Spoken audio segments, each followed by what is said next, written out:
এই ভিডিওটা দেখেন। এই ভিডিওটার মূল রহস্য আমি বলতেছি।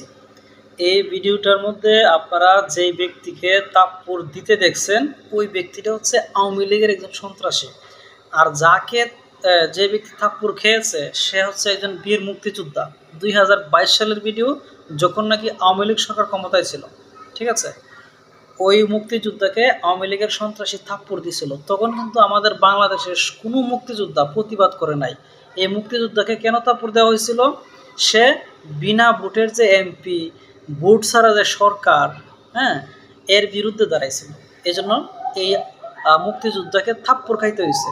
অথচ আমাদের বাংলাদেশের মুক্তিযোদ্ধারা তখন কিন্তু প্রতিবাদ করে নাই। আর এখনকার সময় আইসা যখন ওই দালাল ভুয়া মুক্তিযোদ্ধারা আক্রান্ত হইতেছে, আমাদের মুক্তিযোদ্ধাদের চেতনা দাঁড়ায় গেছে। মুক্তিযোদ্ধাদের সম্মান তখনই থাকতো যখন নাকি মুক্তিযোদ্ধারা কোনো দলীয় এজেন্ডা না হয়ে সার্বজনীন থাকতো।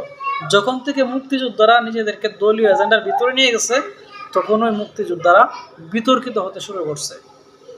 সুতরাং যারা আওয়ামী সময়ে মুক্তিযোদ্ধাদের বিপদে দাঁড়ান নাই, এখন এই সময় কান্না করাটা বোকামি। এর অর্থ আমি এটা বোঝাচ্ছি না যে মুক্তিযোদ্ধারা রাস্তাঘাটে অপমানিত হবেন।